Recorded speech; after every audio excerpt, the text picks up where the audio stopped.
to be having this wonderful set of human beings around and to be moderating this panel discussion today. I was very thrilled for a couple of reasons. The first reason being to get this opportunity to be in front of you and sharing this morning, but more important, to be part of this wonderful team. And each one of them is a very precious friend, much more than an acquaintance, very, very evolved, very, very enlightened people, achieving things in their own inevitable way in their career and field. Plus, the quality of mind and the quality of thinking that they bring to share with people has always been awesome. So I'm so happy to be with all of you today morning. The second important reason is, for a change, I was to be a moderator in the panel and not the speaker. A moderator's job becomes very easy because what he needs to do is to make sure that others talk. Okay? So I'll try and do that today. We have a very interesting topic in front of us. Friendship and relationship. Two words, terms, so well known to us throughout our life. We believe that we have relationships. We believe that we have friendship. We go through life experiencing relationships. We go through life encountering friendships. But do we sometimes sit back and reflect on what is it that constitutes this relationship? What is it that contributes to this friendship? What is the foundation? What is the essence? What makes it enhanced? What makes it sometimes become absent? Is it about the others? Is it about myself? A whole lot of questions start emanating when we look at these two terminologies closely.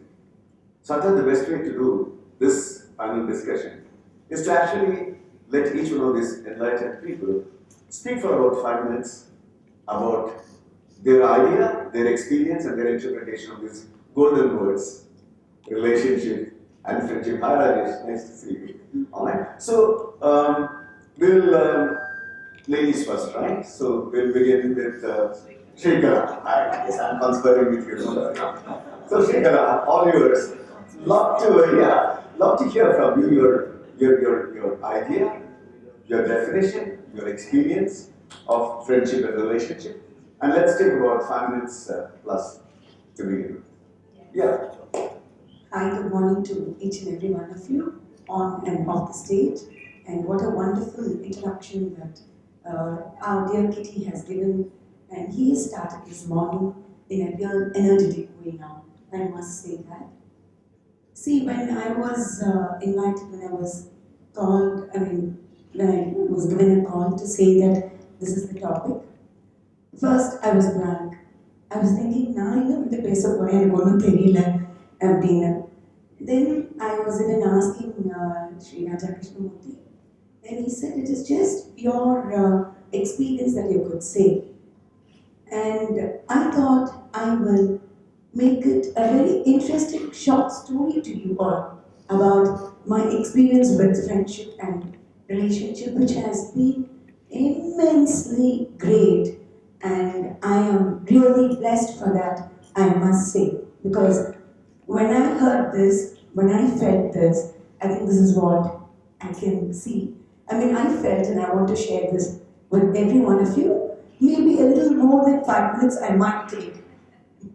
Okay? See. I don't have, I do have. Please.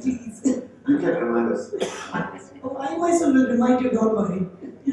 See, years ago, there was a young girl, like everybody's family. Girls are more precious. Of course, boys are precious too. The girl was born, and she was born in a very, very good family. She was brought up, she had an academic career, and she was interested in all extracurricular activities also. She was earning a name for herself when she was growing, and then she was into college, and she got married, and she got children. All of a sudden, when she complained about too much of headache. Actually, she was having a migraine problem also. She was taken to the doctor, the neurophysician, the neurosurgeon. The neurophysician was Dr. Viswakumar, and the neurosurgeon was the late Dr. B. Ramamurthy. And she, being her naughty self, or whatever you could call it that age, and when the scan was shown to her, to Dr. B. Ramamurthy, he said, Onnu Lama, he told her, Onnu Lama, Bhagavan unakku moodaya jaasti vechita na cut panna poren. And she just took it, she laughed, and her husband was a little tensed and all that. And her child was just about 2 years old, 3 years old. And yes, it was operated upon, and it was a meningioma in the brain meningioma. And when she went back, when the tests were taken, she continued her career once again. And she was asking, I hope, then for the doctors told her, it seems, I believe, that she should be always ever active so that the more inflow of the blood to the brain will make her even more energetic and a very, very vivacious person, whatever it is. And then suddenly, the second time, again, it struck in her life when her child was about maybe 11 to 12 years, I do not know, I do not remember, in the form of the myasthenia gravis, which Amitabh Bachchan was suffering from. So, the first time the doctor said that her brains grew and he had to cut her brains. And the second time, she called herself the local Amitabh Bachchan because so many people were praying for her and giving her all the prashadams, whether it was Guru Ayyappan temple or this, the same thing what happened in the brain tumor days also. And everybody came to see her. And I mean, the people who really love you when you are down. Everybody will be happy when you are happy. But when you are down only, the people will come to her or him. And that shows the care of the friendship or the relationship. Here, whether the mother or the mother-in-law, the husband, the father, the brothers, the sisters, everyone. I think the room was filled. It was a small, a very special room. But the people, other than this girl, the people were about over 70 to 80 people. And I think she was overjoyed for that itself. And the second time up to me, Dr. Viswakumar put her on to Dr. P. Srimati, a cardiothoracic surgeon, and she is also still alive. And everything, it was when she heard that time that ventilator has to be kept, I believe she knew that she's going to die. She calls her husband, he comes, and she tells him, see, listen, I overheard doctors say, the girl telling her husband that I overheard, and see, if I die, don't worry, you take care of the children. About 3-4 years, then put them in a hostel. Don't worry about that. We were shocked that she was so, I don't know what to say, there was no words. But the husband got so chilled and he called all his doctor friends and all that happened, all the blah blah, whatever it is. She came out of that also, and then she continued her career, continued her family, and then got her children married. She's a grandmother now. And my dear audience, that is me.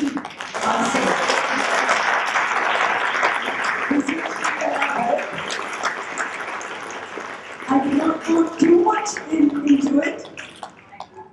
I am Shrikala, who went through, I think Mr. Murali of Krishna Sweets know about this, I think. I do not know whether he knew it fully. Yeah, because many papers covered me in that, and more so being the celebrity cricketer Shrikant's own sister Shrikala here. So I was covered even more, and my father said that's enough. And my in-laws were a great support to me, how they looked after. I have only one son because I did not want any of the audience to know what to guess, whether it was me. That really, I cannot believe. I actually guessed that it was you. Yeah. But I can't believe that you are a grandmother. Yes, because many when I went to invite him for my nephew's and for my son's wedding, he always remembers that I am Saraswati chess student, and also he will tell, உங்களுக்கு தெரியுமா கௌதமி கூட உங்க மாதிரி தான் she survived a cancer, a breast cancer, but நீங்க வந்து brain tumor. See, little did I know that it was benign. எனக்கு malignancy க்கும் benign க்கும் different கூட தெரியாத difference. I got married very young, Vishwanath. So that's why 18 years I got married. My husband snatched me in 18. And 20 years I became a mother. And now I'm 55. My son is 35 and my grandson is 2 years old. So, but my dance, I must say, I'm blessed, like Dr. Sukumar. On the 40th year of my dancing and the 10th year of my dance school Tejas, which was in 2009, he came up to the stage and said, after our dance, he was telling Dr. Padma Subramanian, the cream of the dance fraternity were there. And he said, even the second Maisthenya brothers could have made Srikala crippled. But look at the way she's dancing. If all of us are blessed twice, Srikala was blessed 5 times, for which I really had tears, but I couldn't show it on stage. It is nothing but, I believe, we are all puppets in God's hands. It's only the God's grace that is making me here alive and spreading this art of Bharatanatyam and sharing this in front of not only all of you, to my students, most of my new students, in fact my students don't even know about this. So I do not, because they all know that, yes, Srikala aunty is very strict about teaching, but she's very loving and caring other than that. That's all to it. So I know. Well, that was wonderful. And those 50, 60, 70 people who came, who were around you, and who said, you mean to us something. Your presence means to us something. Our connectedness with you means something. I hear you saying that to me, that's understanding of relationship, the value of friendship. Yes. It's a wonderful personal experience, and so happy. I agree with you about your surprise about Srikala. Thank you for a great beginning. We move over now, and I would request my good friend Avis Anand Vishwanathan to share his perspective and his experience on this wonderful term, friendship and relationship, and what it means to him.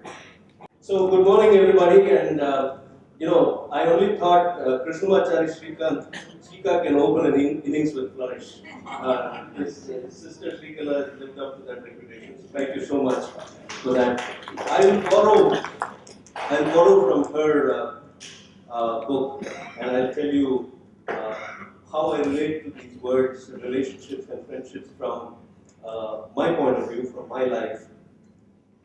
So Srikala was 18 when you got married? Yeah. Yeah, so I proposed to Vani when I was 19. And she was 20 at that time, she's a year older than I am. And it's been almost, getting to be 30 years of knowing each other, 28 of being married to each other. And we are not married, we're not friends because we are married. I think we are married and continue to be together because we are great friends. And I think that's my first submission. It never struck me so dramatically, so strongly, that companionship is extremely critical to facing life, to go through life's journey, until we were struck with a catharsis. So as I was telling Gayatri when she invited us, that I'm not sure I can talk about cancer because I haven't been through one yet. And so I don't know what it means, but I know what pain is. And I know and I'm sure everyone here knows what pain is in different forms. It strikes us, comes uninvited. So when we were struck with a bankruptcy based on decisions that we took with our business, and we were plunged to pennilessness towards the end of 2007, the companionship that Vani and I had really helped me personally handle myself. So when you make mistakes in life, you're ridden with grief, anger, guilt, and there is a lot of that, needless suffering that you encounter. And I was grappling with a lot of that. What do you do when you don't have any money? You have nobody to go and tell that you have made a few mistakes. And every time I used to look at Vani, I used to think, have I wronged her? Have I not let her down? Is this why she walked with me in life and agreed to be my partner? So I was ridden by all that. And then on 31st December 2007, we had just 2,000 rupees with us. In fact, my book, Fall Like a Rose Petal, begins the journey there. And our friends had brought home some food and drinks for dinner. And after they left, I went to the bedroom. It was past 1 in the night, which is the 1st of January 2008. I went into the bedroom and I saw Vani sitting there. I thought she would have gone to sleep. And I walked up to her and I said, Mom, I'm sorry, I made a mistake. I'm sorry I made a mistake with taking wrong decisions with our life, with our business. I don't know how far we have to go. I don't know how long we have to walk. But I'll be extremely grateful if you walk alongside me. She was spontaneous. I don't think she even thought. She leaned forward, she held my hands, and she said, I've walked with you all along in life, Dad, and I will walk with you however long it takes. Let's do this together. I think that moment, until that moment, I was wondering whether the night outside was dark or my life was darker. But that moment was completely transformational. And that's when I understood the meaning of the word relating. I think relating is more powerful as a word than relationships. And this is not an original thought. This is what I picked up reading Osho. And Osho says that if your relating is continuous, then the relationship actually doesn't mean anything. Yet, if your relating is absent, then your relationship is dead. And it was so surprising that my wife, Vani, my friend Vani, was so non-judgmental. In fact, in one of the programs that we did, somebody in the audience asked her, so why did you not leave Avis? Why are you still with Avis? He doesn't have any money. And she stood up and she said that I am with Avis because I like the person. I relate to the person. He's the same guy I met when he was 19 years old. At that time also he had no money. And now, again in life, he doesn't have money. It doesn't make any difference to me, as long as the person in him is not changed. So to me, the word relationship is absent without the word relating. And very strangely, and so I'm bringing the other dimension to it, I talk about this in my book also. Very strangely, my mother and I can't relate to each other. It's a very bizarre situation. My mother and I have a very poor chemistry, and therefore there is no relationship. So I always had a bad chemistry with her, and I first dismissed it as teenage years, rebellion years, and then young adult years and independent years. And but when the relating did not happen, even as we reached, I'm fairly late in my adulthood, and I committed the crime of borrowing from the family, and my mother called me a cheat because she said you were faking a bankruptcy and you're trying to tell the world that you're bankrupt, but you're kind of living it up. I could not believe my ears, and that's when it struck me that there was no relationship of mother and son there anymore. It was only a relationship of a creditor and a borrower. So I said, let's keep it that way so that we don't mess it up any more than what has already got messed up, and let's move on with life. So I think relating is extremely important to relationships. And if you are relating, then it doesn't mean matter of what you call the relationship. And if you don't relate anymore, then the relationship is dead.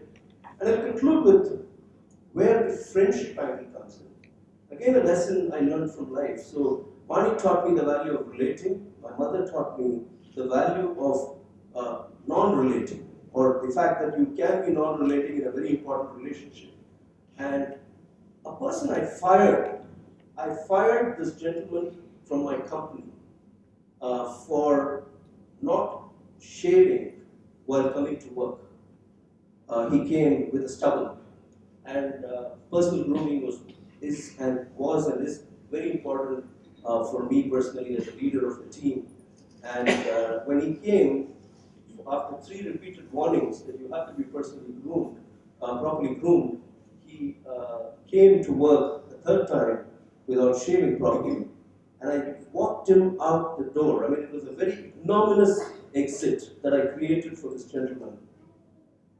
And that 10 years after that incident, out of sheer desperation, we were at the throes of our bankruptcy and we didn't know what to do. So all we were doing was borrowing from Peter to pay Paul. One day I sent out an SMS to most of my contacts on my phone saying, I'm in deep trouble, I don't have money to run my family.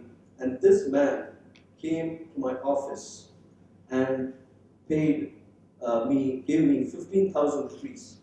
And I asked him, why did you do that? I mean, I fired you, I'm sorry I sent you this message.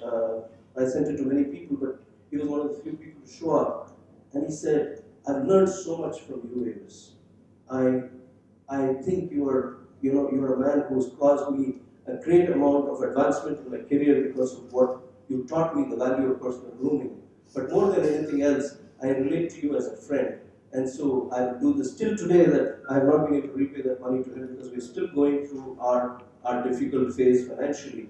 So can you imagine the value of relating there in the friendship between two people where the employee that I once had is non-judgmental about who I am and what I am going through and wants to help only because of the way he relates to me.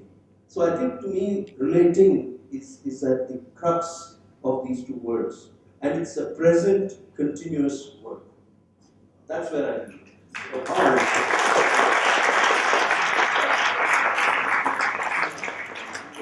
Look at that very interesting and powerful sharing which provokes our thinking. We have choices about almost everything in life. You want to buy a shirt, you go to a shop and look at some 5-6 brands and pick up a shirt. You want to pick up a shoe, you go to maybe 3-4 shops and pick up something. Or you go to a restaurant and you look at the menu items, 50 of them, make a choice. Other you want to choose a kind of partner in life, go to Bharat Matrimony, look at 10 profiles and then make a choice. There is something which is choiceless in life, and that's our birth and the parents that we come with or come from. And most of the time in our life, the definition of relationship is this connectivity between roles. When I'm born, I'm a child, and therefore there is a parent. When I'm born, there is already a sibling, therefore I'm a younger brother. When I'm married, there is a husband, therefore I'm a wife. Roles create this so-called connections, and those connections are what we call as a relationship. And here this says, hey, if the connection is there, the relationship happens. But you may have roles existing, but the connection may not happen. That's a beautiful way of looking at a new meaning of relationship and friendship. What we talked about. Friendship is not just about what you can objectively, what you can materially, what you can in terms of things offer and share. You may even have a disconnect in terms of the relationship and the role. But if there is something that stays within the heart, within the mind, even a sense of gratitude of learning, that what is left within us and which is continued to be held within our heart, that is the seed of relationship. That is the seed of friendship. That's a beautiful definition. Thank you once again for that. And we have the next interesting member, Lakshmi. Beautiful in every possible way. We done work together, we done ad films together, we acted together, we chat quite a bit. She is a bundle of surprise. When she directed her first film, and I sat and watched that. One of the finest films by the debutant director. And then I realized that this creativity-wise, originality-wise, thinking-wise, actually so much more than what I had known her. So I'm going to hear a little more and discover something more about relationship and friendship, all of us. Lakshmi, all yours. Yeah. Thank you so much. And A very good morning to everyone. It's really my privilege and a great honor and my pleasure to share this dais with such eminent people. Srikala, I have to my salute because I'm so inspired listening to you. We've been complaining, oh, of late I crossed 50 and I keep wondering, oh my God, am I going to sit on the wheelchair because I have joint pains and all that? I think you've been great this morning. Thanks to you, Anusha. It's been really inspiring. I know why we should come and attend such events. Yeah, thank you so much. And of late, I've been having this desire to connect with the extended family. The reason, all these years, I have 3 daughters. We have 3 daughters, and they're all grown up. They have flown out of the nest, and they're on their own, young ladies, exploring their life and possibilities. So there is a sudden vacuum which is being created, and I am yearning to connect with the extended family. More so because we've been out of touch for quite some time. Almost 30 years, Ram? Yeah. So it was only Ram, our kids, and I. That's all. There's a reason behind this. I come from a very conservative family, and also I'm the last child. My older sisters and brother, they're all 18 years, 15 years older to me. So the next generation, that is the grandchildren in the family, they're 4 5 years younger to me. So I was caught in between. My friends they all belong to the next generation, but I come from a family, my parents are like my grandparents, So I had a very difficult time because they were not able to connect with my, they don't know the challenges I face, what is the, mindset, what is the peer pressure I have. So I was labeled a rebel. More so because I got married into a very, very, even more conservative family. So, even more conservative family. So, Adinala, at one point of a time, they just said, okay, this part doesn't fit into the system. So, let it be out of the system. And we were thrown out, mid-say. I was 18, Ram was 24. From then on, it has been a struggle, ups and downs. I would say a roller coaster ride in every manner. Every manner. But as he said, the value of companionship, unconditional support, unconditional friendship, unconditional, companionship. That is what has brought us here. I've been very extremely lucky. Ram, coming from such a conservative family, was totally different from what his parents were. But having said that, when we decided to come back to India, I wanted to go back to Coimbatore. Because there was that thing in me which I grew up in a joint family. It was a huge compound where my grandfather's house was there, and we were all, all the cousins come. And we meet during vacations and all that. So I did have those values, those value additions I have experienced, having coming from a very very big family and sort of an upbringing. So there was this vacuum, there was this desire to connect with everyone, but that was blank. But then I got busy with kids, and I had to make a career. I had to find my career. It was not even make. I had to find, literally. It took, say, 30 years for me to know what I really wanted to do in life. It was totally, we just went with the flow. Nothing was planned. Take life as it comes. It was like that. And then the 3 girls. So we went through tough times. But at one stage in life, yes, the children are grown, they are all responsible citizens. And when you want to share that happiness with people, I think just your nuclear family is not enough. I want to go and embrace that big family. I want my children, my grandchildren to experience what I had experienced. But there is a big gap. How do I fill it up? Do people blame me saying, oh, you wanted to go into films and you did whatever you wanted to, and now you're coming back to us? How do I explain? It is not wrong to be in films. It is not, still that stigma is there. So I find it very, very difficult. And off late, when the children are they have flown out and they are on their own, there is a sort of a vacuum which is created. And your happiness is happiness only when you have people to share it with. Not just your, when you are in trouble, you meet people. You meet people when you are happy because you want to share your success. You want to share your happiness. Otherwise, that happiness and success has no meaning. This is my personal experience. And I've been trying to do that. Oh, of course, we have a set of good friends. When we lived abroad with the 3 little children, and it was like friends were family. And there are some connects that you never grow out of, or you can start where you left. So those things are always there. But I feel that extended family is also very important. And I do this show, Solo the Love Online. I have done around 800 episodes. There is one set of people who think, okay, every day you talk about these problems and it's all, very intimate things you discuss on public. But it is not so.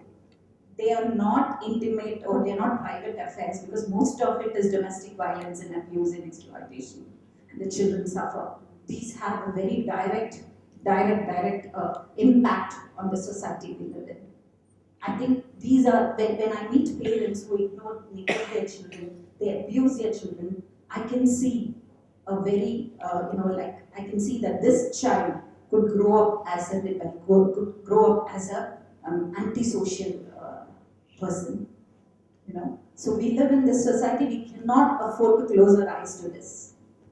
Domestic violence, they say, is no more a private affair. It's an offense against the state. So when I see children, I tell them, they say you need a village to bring up a child, especially a girl child. So that is lacking now. You can see that with all nuclear families and the parents, they have to go out and earn their bread and butter. Like, forget about butter. The next meal is not sure. So what happens is the children are totally neglected. Nobody is there to care for them. Nobody asks questions. They are abused. So there is so much of negative impact. There is so much of or the sense of belonging இல்லாம குழந்தைங்க ரொம்ப suffer பண்ணிட்டு இருக்காங்க. இப்போ at our level, நம்மளே we want that sense of belonging, right? We want our children to feel belonged. Even if anything can happen anytime, it has become so uncertain. But we want that security, like, okay, our children have somebody. They should have that sense of belonging. அது அந்த லெவல்ல ரொம்பவே மோசமா இருக்கு. So it's a social concern. I think maintaining relationships, maintaining friendships has become a challenge now, and it's a social concern. Thank you so much for this opportunity.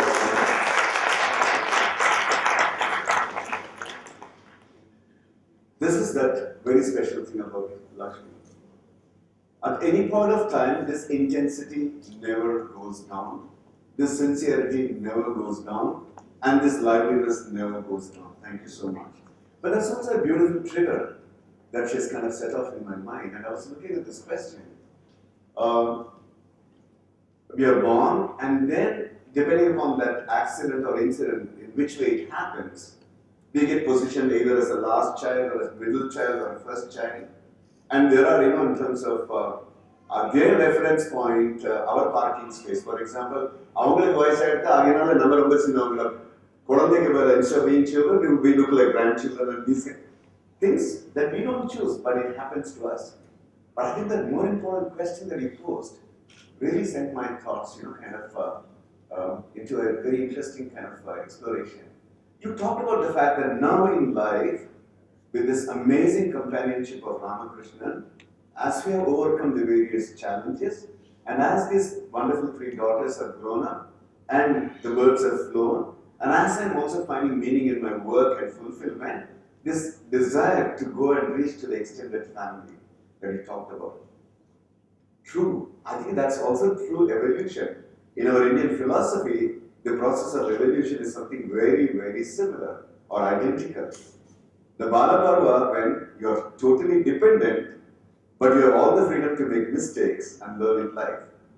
Then you go into the Brahmacharya, where the Guru is the God. So he is Acharya, okay? And the teacher becomes your God, literally. Brahma is Acharya, Brahmacharya stage. And then whatever you learn, you put out knowledge into application in the Grahasthasrama stage, which means are you performing as per what you have learned? Then comes the corporate succession planning, which is, you are ready for Vanaprastha, which means your face now should be turned towards the forest and not on the family. Time to hand over and say, hey guys, please take over and take charge. But these days the problem is even at 70 and 80, your mind is preoccupied in holding and you can't let go. But the last phase is most beautiful, Lakshmi. When they say sannyasa, what a beautiful definition. Not anymore this set of 4 or 5 people is your family. The whole universe is your family from now. That whole idea of accepting the world as a family. And I hear you saying, hey, can you reach out to my larger family? I asked an housewife to decide on the smallest of the matter. She would have said, I need to consult my husband. Today, every husband says the same. I need to consult my wife. That's a good paradigm shift. In the olden days, they used to say, behind every successful man, there is a woman. Then they started asking, which woman? Then they clarified, behind every successful man, there is a wife. Thank God, thanks to Indian culture, they dare not ask which wife, whose wife, and all. Usually. Yes. Of late, we find many women are successful. 2 examples are sitting on the dais.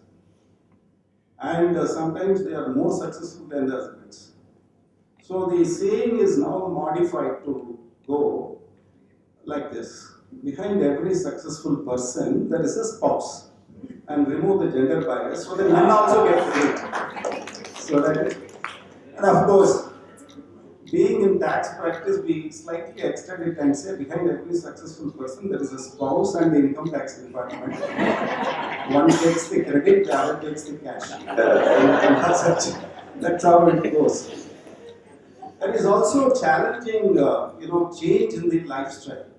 In the olden days, many of the elders present here who are of my age will validate this statement that those days we used to write diary at the end of the day, and that is supposed to be very confidential. Even if my brother or sister peeps into it, I'll take it as an offensive. But today what is happening? All that we used to write in the diary, children are posting it on the Facebook. And by the end of the day, they want to see how many likes have come.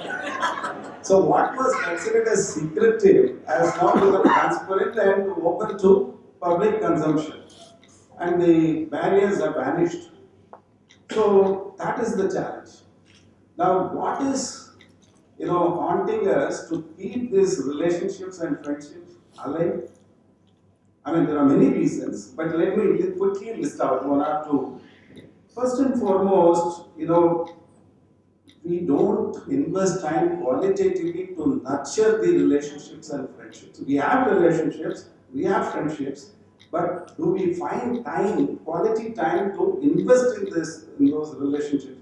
Actually, in the olden days, if you capture the happenings of an ordinary family, middle class family, and look at it, it will look like Shivaji Ganesan film. Lot of dialogues, exchange of ideas, sitting together, eating and sharing what happened all the day and all that.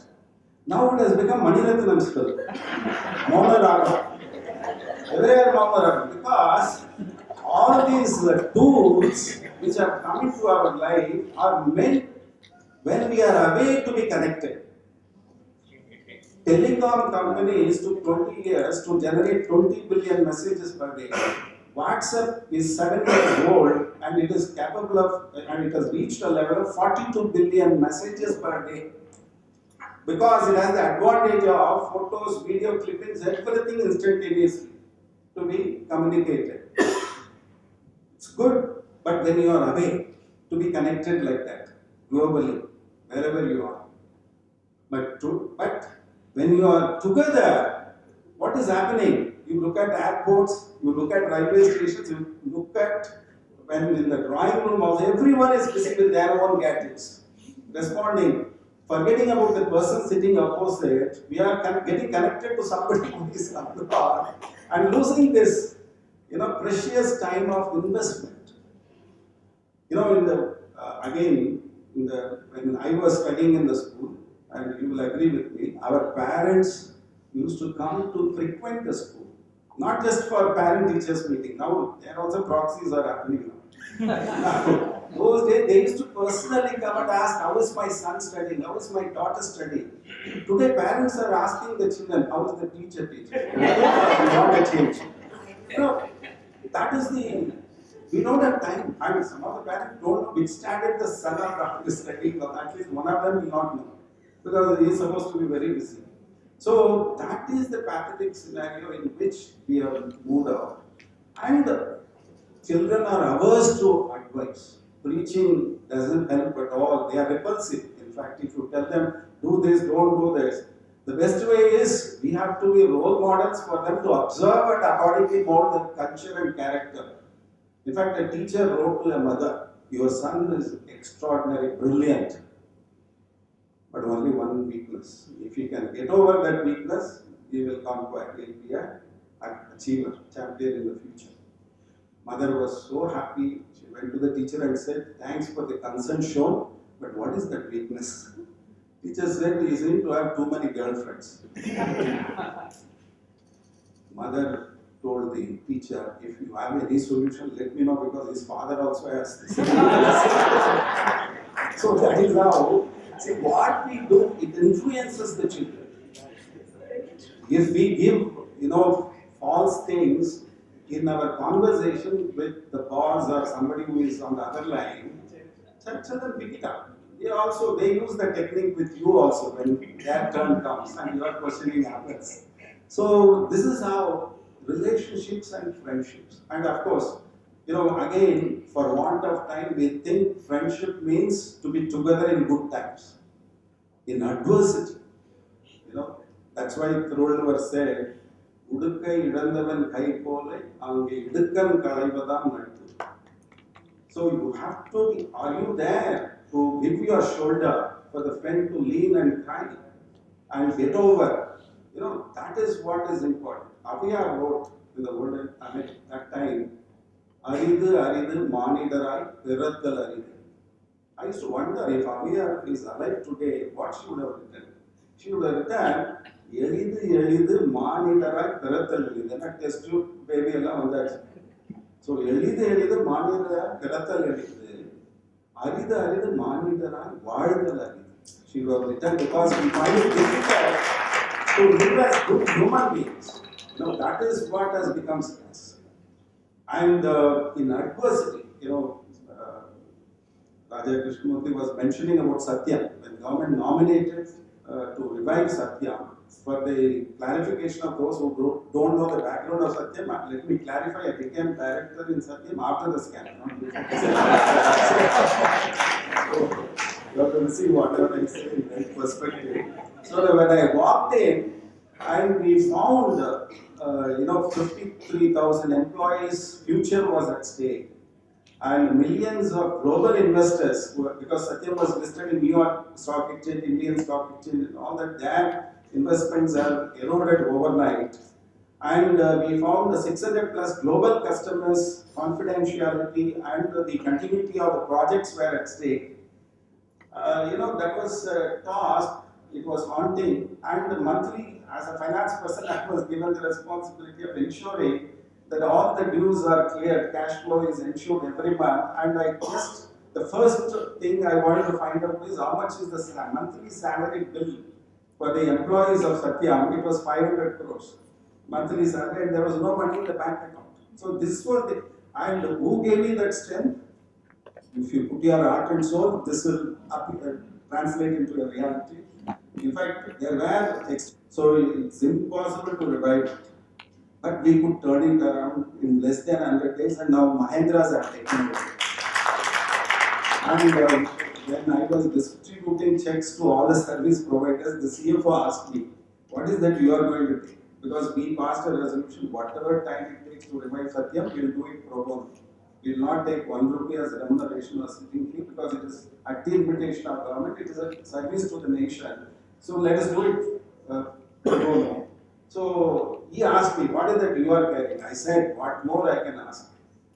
You know, when the best reward for me is the smiles on the faces of the families of these 53,000 employees.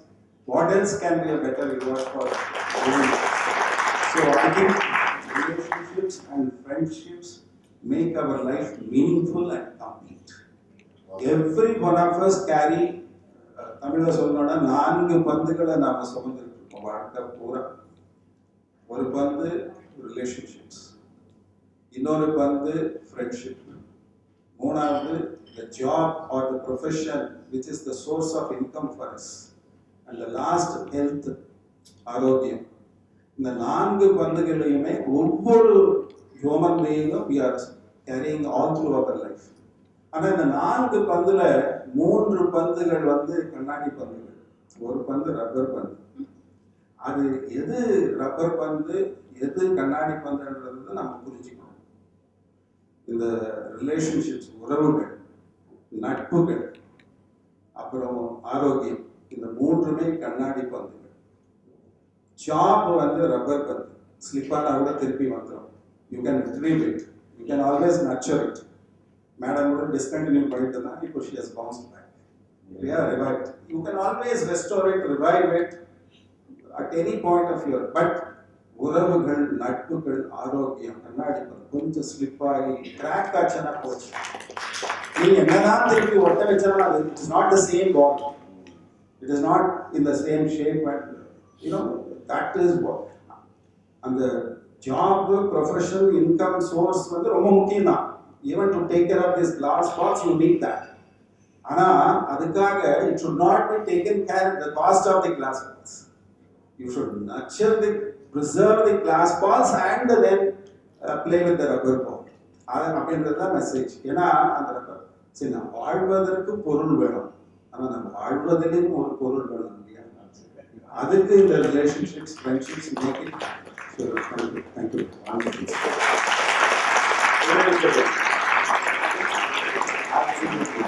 I mean, that's Manohar itself. You know, what a different perspective, and the investment in nurturing relationship that he talked about. And I'm so happy that he talked about, you know, with this metaphor of how life was before family life and how it has become now.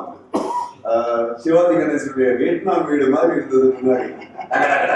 A whole lot of noise and all that. And from there, he said it has become a Maniratnam's Maunaragam kind of a thing.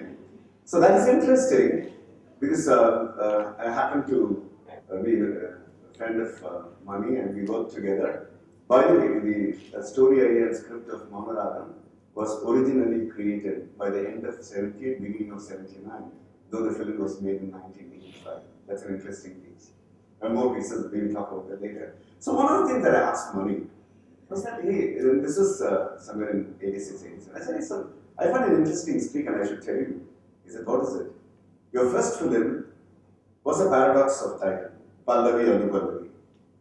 Then your second, the first Tamil film was Pagal Neelavu, again. And then you have Mauna Ragam. I said, how is that every title is coming out like this? So he said, I've never thought about it, but it has happened. When he mentioned this, I'm suddenly struck about the whole paradox of life today. At one level, we believe that we are living in a global village. The whole world is our place. But the question is, if the whole world is my place, why am I feeling so lonely? Why has the feeling of loneliness increased so much? The whole reality of today is again millions and millions and tons of data and information. In the midst of all these tons of information, why am I not finding meaning for myself? You're right. Through the Facebook, through the Twitter, through the WhatsApp, whatever, hundreds and hundreds and hundreds of contacts. But why am I feeling lonely in the midst of all that? This loneliness, this meaninglessness, and this sense of isolation. In the midst of all that, I think is the real question about what do we need to discover about relationship and friendship. Fantastic, sir. Thank you so much for triggering that thought. So what we will do now is, again, I'll start from David. For 2 minutes, if you can actually, supposing I were that youngster, or I am that person of today asking this question, how do I find my meaning? How do I go on my loneliness? How do I find, kind of sense of connectedness? In 2 minutes, can you say, hey, this is what you shouldn't be doing, and this is what you should be doing in your own kind of frame about friendship, about relationship, whatever that you feel, or whatever that you may tell yourself. I'm so amazed that this question is being phrased this way, because this is exactly the question I asked myself. I was about 38, 39, maybe 37 at that time, and I looked into the mirror in my bathroom. I was alone, obviously feeling lonely. I didn't want to see Vani, I didn't want Vani to see me cry. I didn't want her to think that I was breaking down under the pressure of all our problems. So I looked at it and I said to myself that what a loser you are in life. What a loser you are in life. That whole episode got over. I came out, I went on with my life. The next day I had to go to Vizag, and I narrated this in my book as well. And I was at the check-in counter at the airport, and from behind me, our good friend, Aryu Srinivas, tapped me on my shoulder. And I turned around and he said, "Hello, millionaire," to me. And I was zapped. I was dealing with my lowest point in life at that time. I was feeling lonely. I had psyched myself into believing that I'm a loser. I was in debt about, just to give you the numbers, 5 crore rupees, no work, no money. And here was a man calling me a millionaire. So I said, are you joking? His name is R.U. Srinivas, so we call him R.U. I said, are you joking? You of course know my story. What sort of a sarcastic perspective is it? That's what was running in my mind, so I didn't tell him. And he said, you look like $1 million, man. And I thought to myself, what is it that made me look like $1 million that morning? And I remember as I was leaving for the airport, Vani actually gave me a hug and said, go, it'll all be fine. And I think, to me, that moment transformed my thinking. Ever since that, I started looking at the mirror every day. I wouldn't cry anymore. And I would say there are 1 million reasons to live. There are 1 million doors to knock at. There are 1 million people whose lives you can touch. Because you're not bankrupt here, you're not bankrupt here. And there are 1 million hugs waiting to be given. Absolutely. And I'll give you one right away.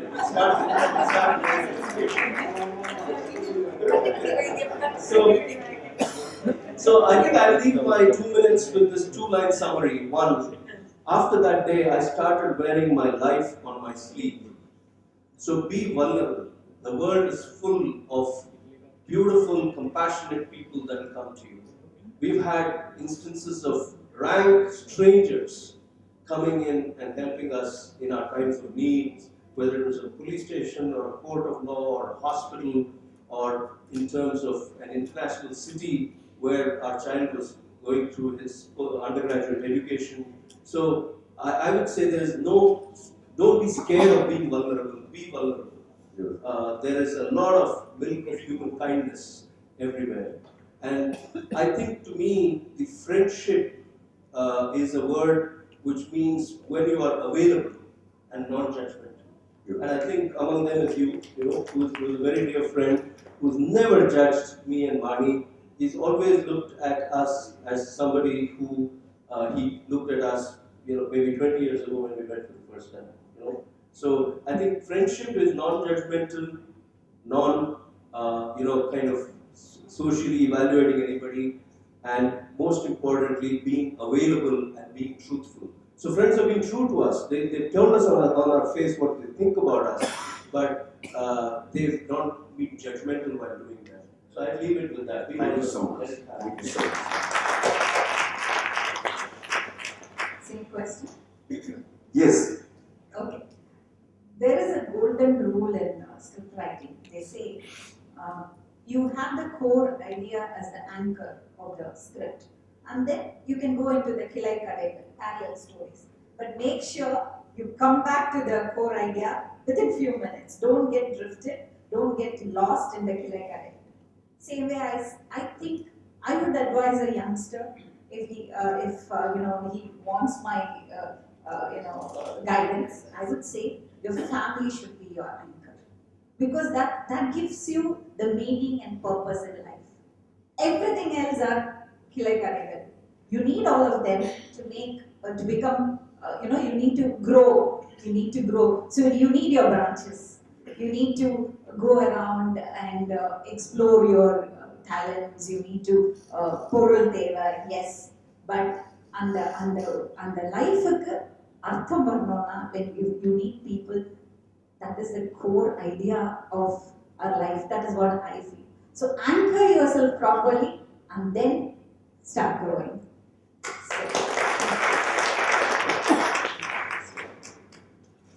Yes, Shrika. Yes. See, we talk about networking with others. I will tell that youngster, whether it be a girl or a boy, why don't you make time for your relatives and friends? Make your time and network. I mean, yes, you may be very, very busy. As I really support Lakshmi's family is the trunk. Yes, very true. The branches are there. A person has to be a mixture of good or bad human being கூட இல்லை. தயவு செய்து அப்பா அம்மா மாதா பிதா குரு தெய்வம் மாதிரி முதல்ல make time to be with them and make time and give respect to your relatives and friends. Either attend the functions, எல்லாருமே பாரு. Don't compare yourself. அஞ்சு விரலுக்கும் there's a place in the society. All 5 fingers are not the same, but we need everything. So, youngster, நீ நல்லதை பார்த்து கற்றுக்கோ. No one is perfect. We should learn from others. Think positive. And the willpower இருக்கணும்.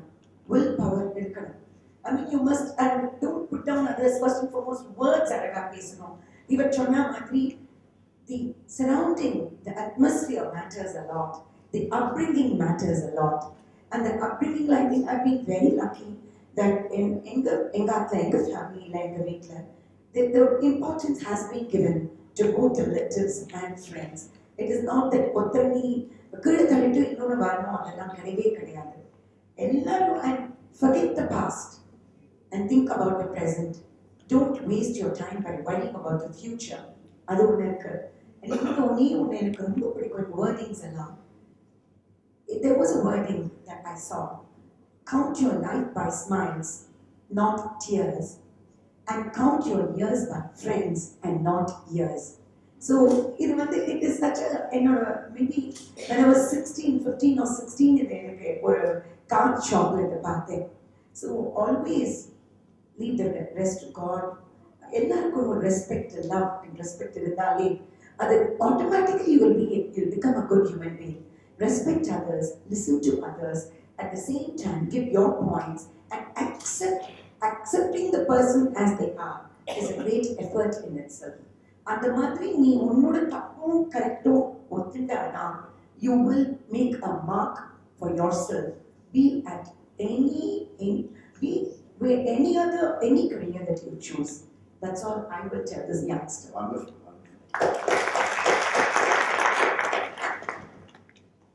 To keep the relationships and friendships alive, one thing that should not be done, one thing that should be done.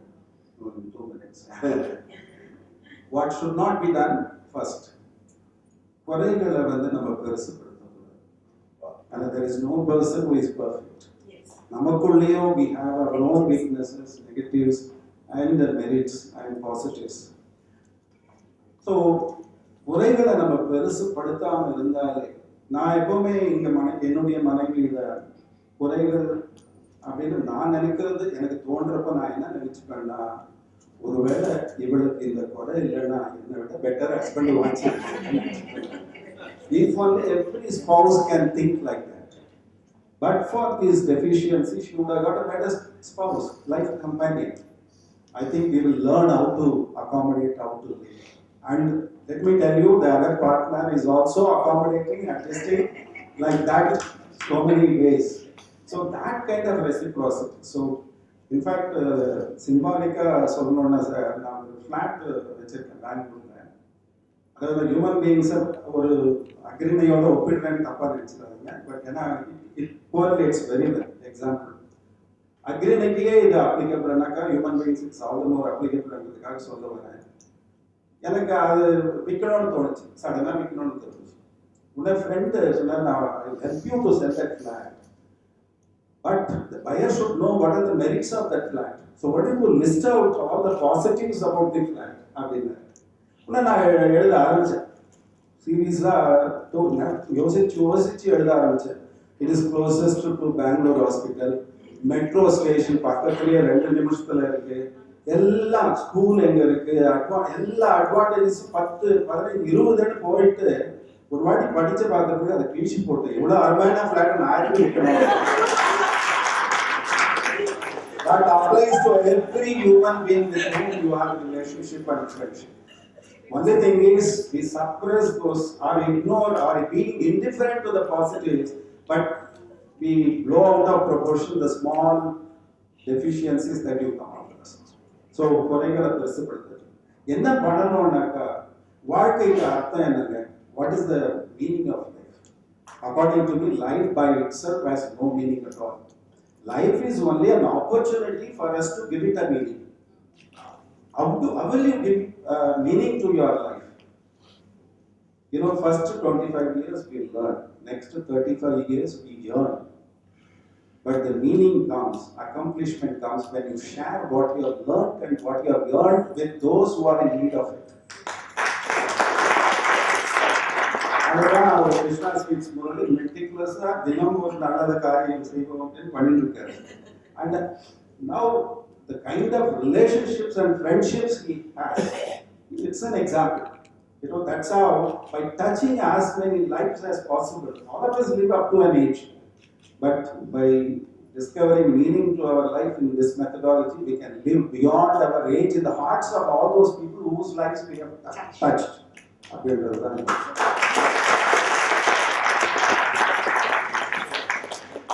So now I get an opportunity to stand and then sum it up in some way. Thank you so much, thank you so much. I think this is like what you say, Akbaruடைய gems 9 பேர் சொல்றாங்கல்ல, நம்முடைய gems 4 பேர். Phenomenal amount of clarity and sharing. How can I put this together in the way I understand? What a wonderful thing. Relationships and friendship. Is it about the connectedness that we have with others? What contributes to that connectedness? What creates that connectedness? What is the most valuable thing about that connectedness? A whole lot of questions come up when we talk about friendship and relationship. But as we discovered, first of all, certain relationships happen any which way. That magician out there, God decided that we are going to go to the earth. We land up. A mom, a pop, a brothers, a sisters, a family. The relationship anyway becomes available. The labeled relationship. But is labeled relationship good enough? Lakshmi talked about it. It is talked about it. Not necessarily. They can own and disown you like a piece of property. That's quite possible. If that be so, then what is it that truly connects? What is that truly makes something into a relationship?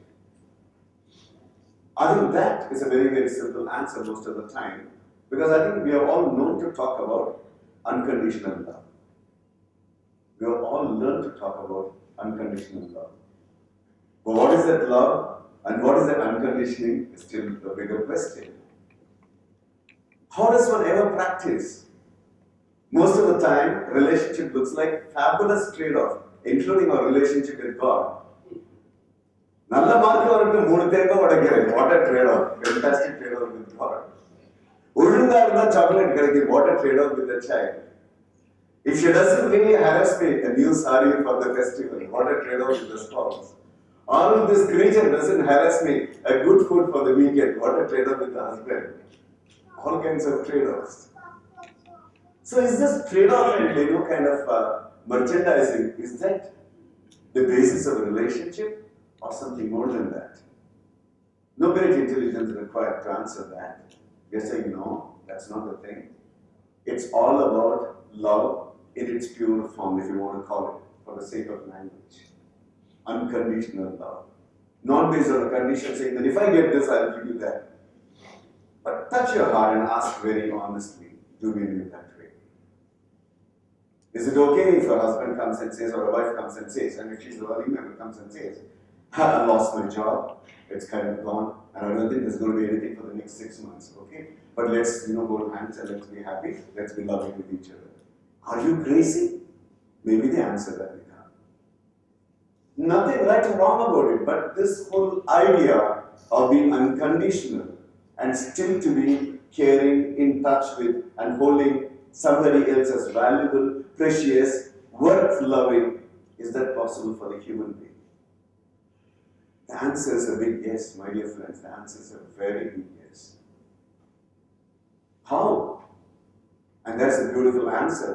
And Tirupurul once again gives that beautiful answer. Anbilar ellam tamakkuriya. Anbudayar endrum uriyirkar. The answer is very clear. That's the only one thing that makes you immensely rich and you can continuously offer. I have a lot of things in hand. I keep on giving it to others. I can become an Ottandi. I may be left with no material in life. I got a lot of money in hand. I keep on giving that money. I can become a beggar. I can become a pichikar. But tell me that one human being, my dear friends, who give good thoughts, good words, good feelings, good affection, continuously to others in life, and ever became a pauper. Not one human being in the world. Love is unlimited. This is the truth. And it doesn't have to come from anywhere else. There's only one source for that. You better discover that source. Because that source is also not very far away. What do you mean? Let's understand the mechanism of happiness. Ask a child, a little child, if anyone around, what makes you happy? The child will say, if I can get my 2 Cadbury chocolates, I'll be very happy. Or my Lasya, she'll say, if I get a new dress and I can dance, I'll be very happy. Ask a young 16-year-old guy, what will make you happy? If I can get into IIT, which I'm aspiring for, I'll be very happy. Ask a 22-year-old, what will make you happy? If I can get a job in Google's, I'll be happy. Ask a 25-year-old guy, what will make you happy? If I can get married to my girlfriend or live with her, I'll be very happy. Happiness is a scheme where we are saying a product of desire is available to me without restriction. Please remember this beautiful definition and mechanism of happiness. Happiness is a scheme where a product of love or desire is made available to me without any restriction or limitation. That makes sense? Lot of chocolate, child very happy. Lot of kind of opportunities, the son is very happy. Fantastic. No limitation to my getting employment with Google, I'm very happy. Happiness is a scheme where an object of desire or love is available to me without restriction. If that be so, ask a very simple question. Who is the most important person that I love in my life? Just close your eyes and ask this question deeply. Who is that one individual, that entity that you love the most in your life? There can only one answer. Yourself. Because if you can't begin with this, alright? If you can't begin with this, there is no way you can fake love in life. So what does it mean? I am the source of immense happiness myself, first of all. If this definition of happiness is that the object of love being available without restriction, I may not, are we not available to every one of us unlimited. And this is the whole idea of self-awareness and conscious living. To know that I am full, குறையும் குருவுக்கு மட்டும் காட்டிட்டு போயிடாதீங்க. குறையும் வாழ கத்துக்குங்க முதல்ல. குறை இல்லாமல் இங்கே அனுப்பப்பட்டிருக்கிறேன், குறை இல்லாமல் நான் இருக்கிறேன், குறை இல்லாமல் இந்த உலகம் இருக்கிறது, உலகத்தில் தேவையான அத்தனையும் இருக்கிறது. பகவத்கீதை சொல்லுமே தவிர சதா குறை காரணம் தான் அனுப்பிச்சு. 6 மணிக்கு எழுந்தா 28 வருஷம் 30 வருஷம் same person living with but distance wise minus away. நான் இருந்து பல்லிங்கமா அது பொண்டாட்டி கேட்கிற கேள்வி காஃபி ரெடி ஆயிடுச்சா என்ன ரயில்வே ஸ்டேஷன்ல கேட்கிற மாதிரி. And so she has also learned how to answer. அதான் கடற்கரை டேபிளுக்கு மேலே எடுத்து வைக்கிறாங்க. Next question. சூடாவே இல்லையே மைக்ரோவேவ் இருக்கு சொல்ல வச்சிருக்காங்க, அது கூட தெரியாதா? ரெண்டாவது கேள்வி.